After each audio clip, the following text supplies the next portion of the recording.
Hello everyone. आज हम ये क्लास 6 का चैप्टर सेकंड का सेकंड पार्ट पढ़ेंगे। इसका फर्स्ट पार्ट हम पहले पढ़ चुके हैं। यहाँ हम कॉन्टिनेंट से स्टार्ट करेंगे। कॉन्टिनेंट्स यानी महाद्वीप। Continents are visible on the map of oceans. जो कॉन्टिनेंट्स हैं वो मैप पे ओशियंस के साथ दिखाई दे रहे हैं। ये मैप है 2.3 पेज पे। हमारे पिछले पेज पे जो मैप था उसमें मैंने पढ़ाया था ना आपको, कॉन्टिनेंट्स ये हैं और ओशियंस ये हैं। How many can you count? आप इनको कितने काउंट कर सकते हैं? The answer is not so simple. इसका आंसर सिंपल नहीं है। As they can be counted in several ways. ये कई तरीक़ों से काउंट किए जा सकते हैं। डिपेंडिंग ऑन आवर चॉइस, ये हमारी चॉइस पे डिपेंड करता है। We may list any number of continents between 4 and 7। Here is why. हम इनको 4 से लेकर 7 तक काउंट कर सकते हैं। कैसे? North America and South America are generally considered to be 2 continents. जो नॉर्थ अमेरिका और साउथ अमेरिका है उसको आमतौर पर जर्नली हम 2 कॉन्टिनेंट्स से काउंट करते हैं। But if seen as a single land mass, लेकिन यह एक सिंगल लैंड मास यानी सिंगल एक धरती का टुकड़ा प्रतीत होता है। They can also be considered as one. यह एक जैसा प्रतीत होता है, यही बताया मैंने अभी। Europe and Asia are generally considered as 2 continent. जो यूरोप और एशिया है वो भी 2 कॉन्टिनेंट कंसिडर्ड किए जाते, गिने जाते हैं आमतौर पर। Aldous the map make it clear that they form A single land mass. लेकिन मैप में ये एक सिंगल लैंड मास ही दिखाई देते हैं, एक सिंगल बड़ा लैंड का टुकड़ा ही दिखाई देता है। For historical and cultural reasons Europe's evolution has been very different. जो ये हिस्टोरिकल और कल्चरल रीजन से जो यूरोप की क्रांति हुई है वो बहुत ही अलग है। अब चलते हैं नेक्स्ट पेज पे। फ्रॉम एशिया, एशिया से अलग है उसके हर चीज़ें।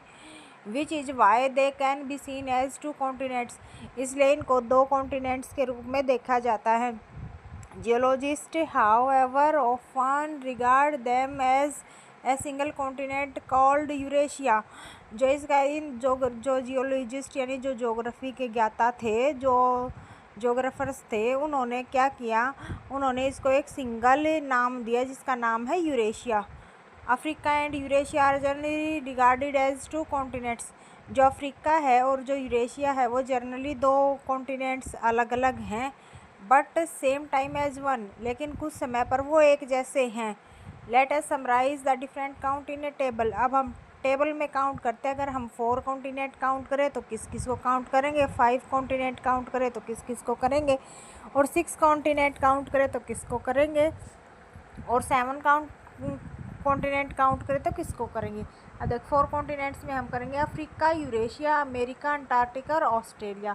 इसमें हमारा अफ्रीका और यूरेशिया को एक कॉन्टिनेंट काउंट करेंगे और अमेरिका अलग और अंटार्कटिका अलग और ऑस्ट्रेलिया अलग। अब हम 5 जब काउंट करेंगे तो अफ्रीका अलग और यूरेशिया अलग, इन दोनों को अलग कर देंगे। अमेरिका और अंटार्कटिका और ऑस्ट्रेलिया वही के वही रहेंगे। अब हम जब 6 कॉन्टिनेंट काउंट करेंगे तो हम क्या करेंगे, Africa as it is, Antarctica भी एज इट इज़, ऑस्ट्रेलिया भी एज इट इज़ और यूरेशिया भी एज इट इज़। अब ये जो हमारा अमेरिका है इसको 2 पार्ट में डिवाइड कर देते हैं, एक नॉर्थ अमेरिका और एक south America.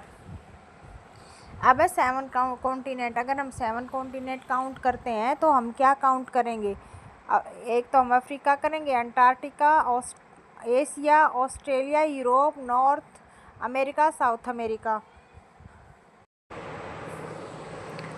In the practice, the last list of 7 continents is one most widely adopted and used। जो ये इसमें लास्ट में 7 कॉन्टिनेंट्स दिखाए गए हैं यही सबसे ज़्यादा अपनाए गए हैं, सबसे ज़्यादा माने गए हैं। अब डोंट मिस आउट, इसको याद करना है, इसको मिस नहीं करना। You may have seen 5 Olympic rings. आप ये 5 ओलंपिक रिंग्स देख रहे हैं। One of the symbol of the Olympic games, ये ओलंपिक्स गेम का सिंबल है।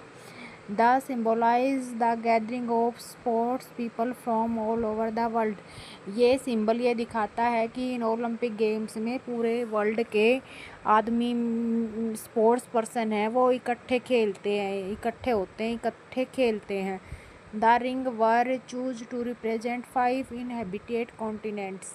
ये जो रिंग्स हैं ये 5 अलग अलग महाद्वीप को दिखाते हैं। कौन कौन से को दिखाते हैं? Africa, America, Asia, Australia and Europe. ये पांचों महाद्वीपों को दिखाते हैं, क्योंकि जो हमारे ये 2 अंटार्कटिका है एक तो, और अमेरिका में ही हमारे ये दोनों आ जाते हैं, साउथ और नॉर्थ अमेरिका, इसलिए ये 5 ही दिखाए गए हैं। और जो हमारा अंटार्कटिका है उस पे तो हमारे ह्यूमन बींग्स रहते ही नहीं, वहाँ तो बर्फ़ ही बर्फ़ है। इस वजह से 5 रिंग्स दिखाए गए हैं। ये कॉन्टिनेंट्स को रिप्रेजेंट करते हैं, अफ्रीका को, अमेरिका को, एशिया को, ऑस्ट्रेलिया एंड यूरोप को। Now let us look at the diagram on the page 36। अब हम अगला पेज पे एक डायग्राम देखेंगे which is based on the list of 7 continents. जो 7 कॉन्टिनेंट्स हैं, हमारे 7 महाद्वीप हैं, उनके ऊपर बेस होगा, वो उनके उससे जुड़ा हुआ होगा। It does not show their actual space. इसमें उनकी एक्चुअल स्पेस नहीं दिखाई गई है, बट देयर रिलेटिव साइज, लेकिन उनके कुछ मिलते जुलते साइज दिखाए गए हैं। ये हैं हमारे, यानी जो हमारे एक्चुअल शेप तो ये मैप की है नहीं, लेकिन ये हमारे में क्या दिखाया है कि ये मान लो ये हमारा पूरा वो मैप है। मैप में इस साइड तो हमारा नॉर्थ अमेरिका है, नीचे हमारा साउथ अमेरिका, इस साइड यूरोप है, इस साइड एशिया है, यहाँ अफ्रीका है एशिया से टच सा, और इधर सबसे अलग ऑस्ट्रेलिया है, और नीचे अंटार्कटिका है। ये अलग सी शेप करके दिखाया गया है, या मैप से अलग शेप है ये। Counting the number of squares. अब हमें स्क्वेयर के नंबर काउंट करने हैं। Name the largest continent and the smallest continent. ये जो स्क्वेयर बन रखे हैं छोटे छोटे, इनके ये नंबर काउंटिंग करनी है कि कौन से में नंबर ज़्यादा है और कौन से में कम है। Which one is larger.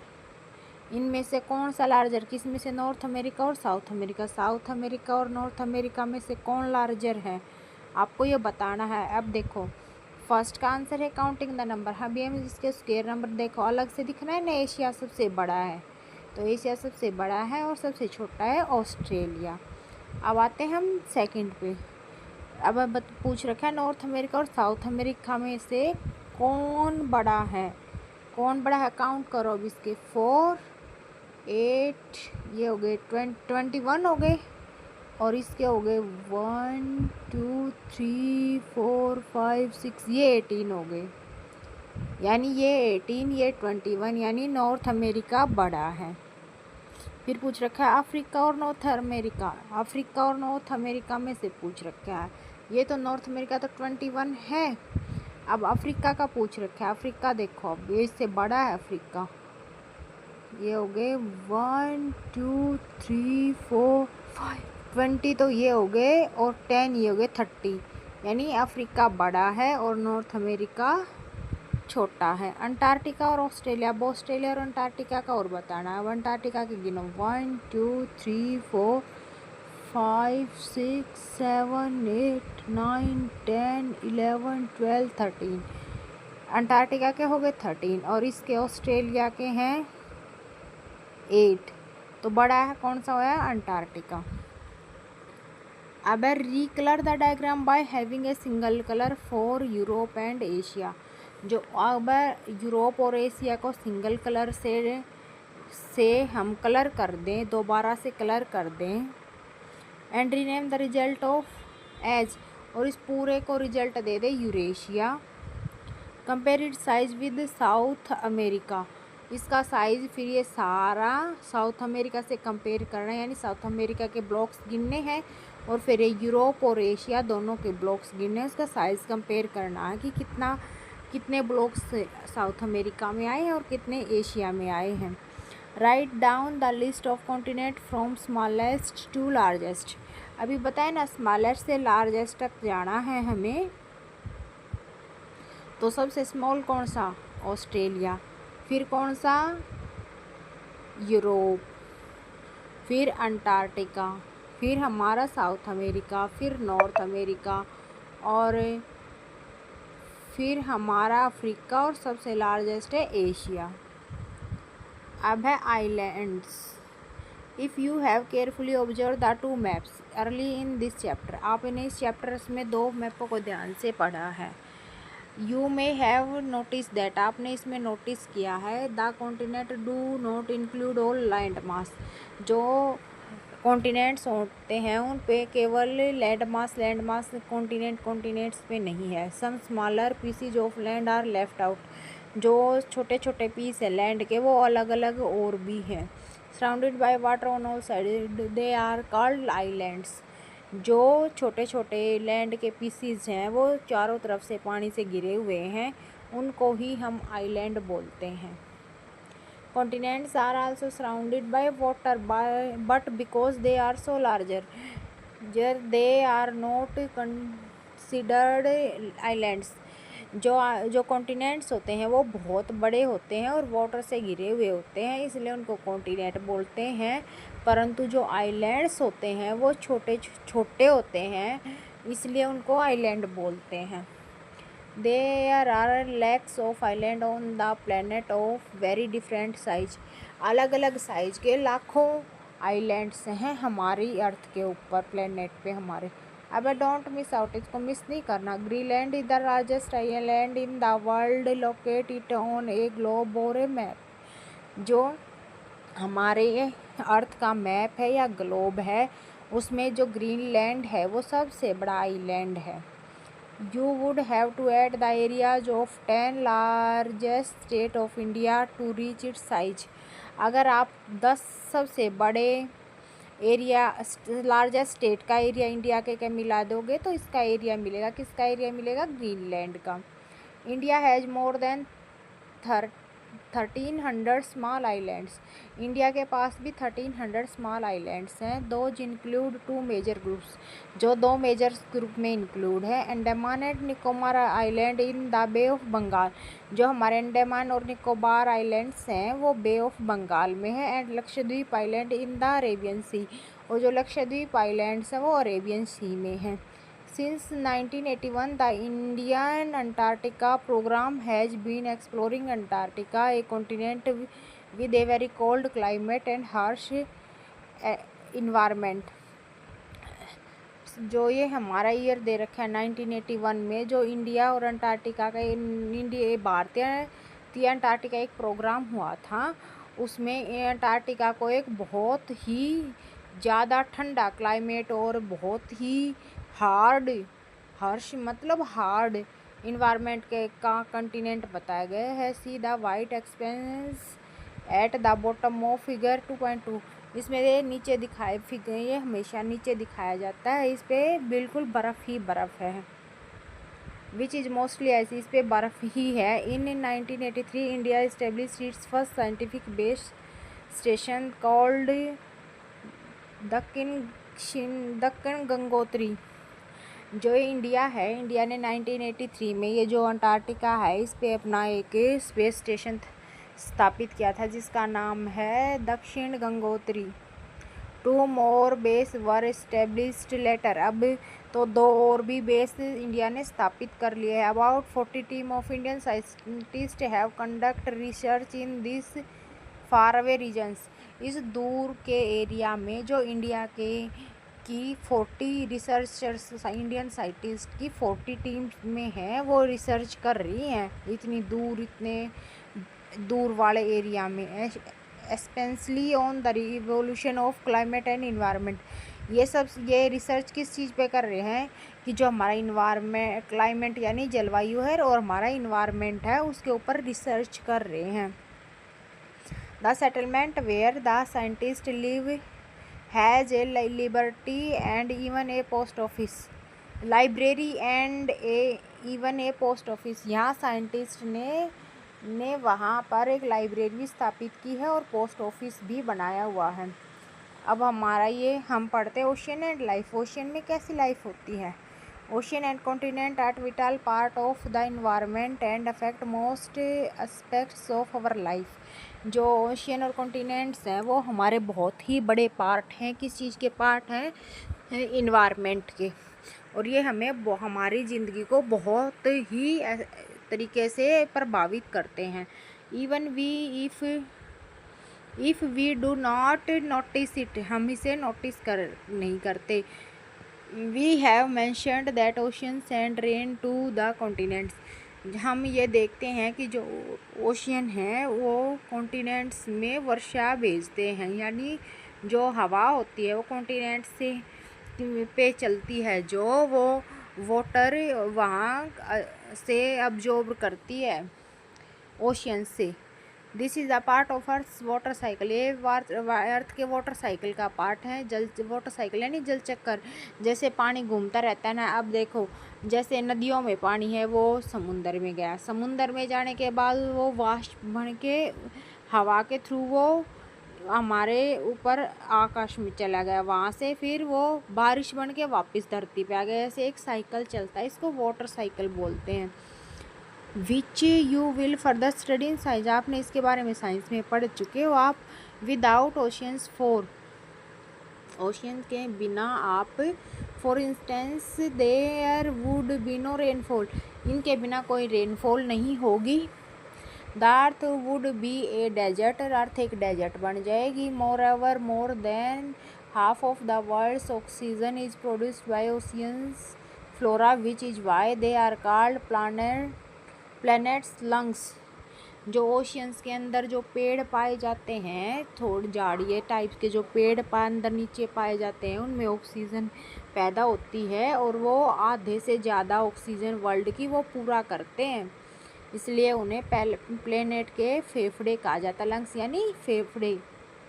The oceans therefore play a crucial role in regulatory the climate and sustain of life on, इसलिए ओशियन है वो जो प्रॉपर तरीके से इस पे लाइफ जीने के लिए धरती पे बहुत ही ज़रूरी है। इससे क्लाइमेट और लाइफ बहुत अच्छी चलती है।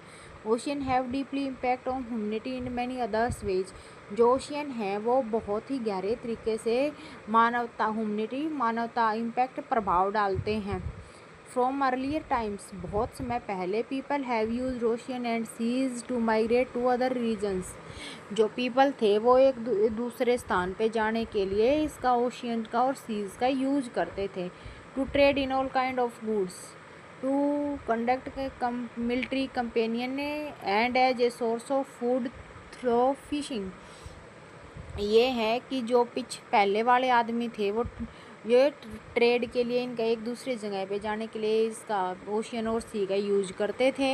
ये मिलिट्री के कंपेनियन कंटेंट करते थे और इसे ये मछली पकड़ते थे भोजन के लिए। Ocean have also nutrition the cultures of coastal people all over the world, जो ओशियन है वो जो वहाँ कोस्टल पीपल जो यानी जो समुंदर के एरिए के साथ जो आदमी रहते हैं, तटीय क्षेत्र, कोस्टल यानी तटीय क्षेत्रों पे जो आदमी रहते हैं, पूरे संसार में उनको खाना प्रदान करते हैं।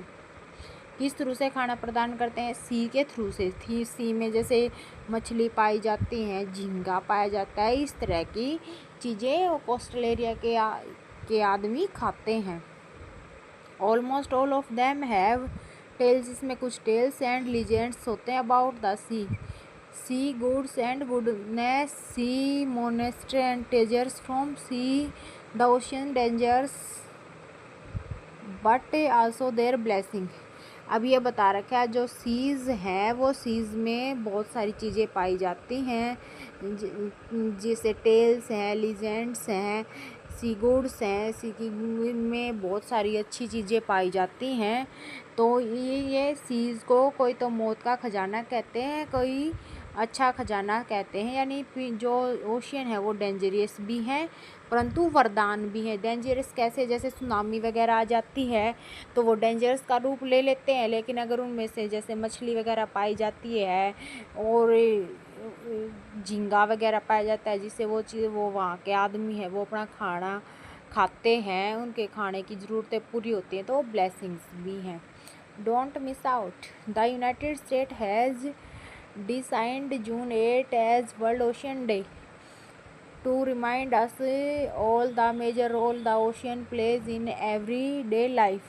जो यूनाइटेड नेशन है उन्होंने 8 जून को वर्ल्ड ओशियन डे मनाते हैं, ने मनाना शुरू किया है। किसने शुरू किया है? द यूनाइटेड नेशन ने। किस लिए मनाना शुरू किया है? कि जो जो ओशियन है उनका मेजर रोल है हमारी हर दिन की लाइफ में। It serves as the lungs of our planet. इनसे हमें हमारी धरती को ऑक्सीजन मिलती है। मेजर सोर्स ऑफ फूड, ये फूड का सोर्स है। And medicine and critical part of biospheres, ये इसमें बहुत सारी जो पौधे वगैरह पाए जाते हैं उनसे दवाइयाँ बनाई जाती हैं और ये बायोस्फीयर का बहुत बड़ा हिस्सा है। Scientific studies have shown how the ocean are polluted by human activities. अब साइंटिफिक स्टडी में बहुत सारी जगह ये बताया गया है कि जो ये हमारी ये है सी है, ये ह्यूमन एक्टिविटी के द्वारा बहुत पोल्यूशन फैल रहा है सीज में।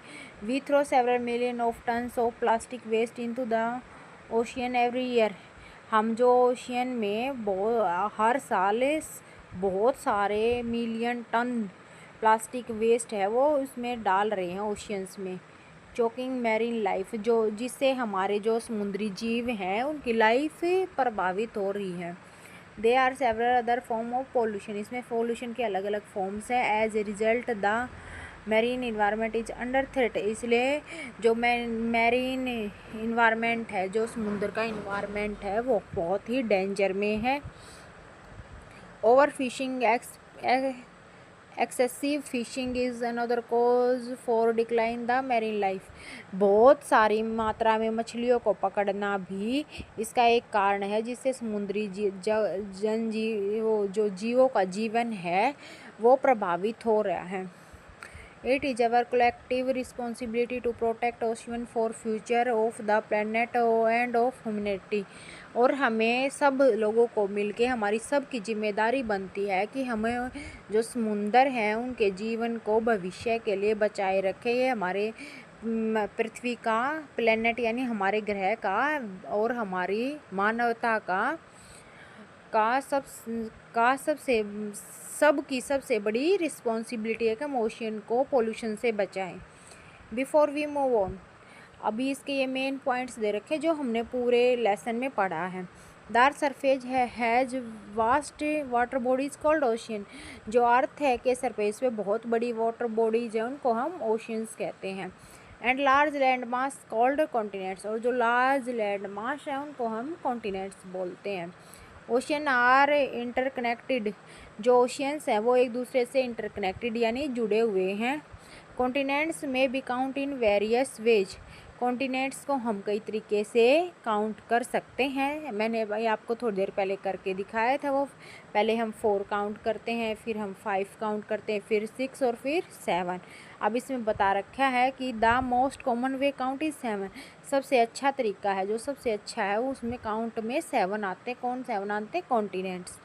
अब the northern hemisphere has more land than the southern hemisphere, जो नॉर्थ हेमिस्फीयर है उसमें ज़्यादा लैंड है किसकी तुलना में? साउथ हेमिस्फीयर की तुलना में।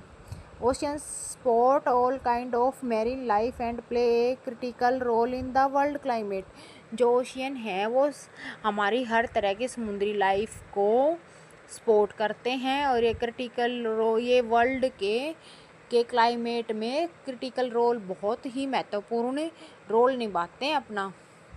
दे are now seriously affected by human activity and need our collective protection.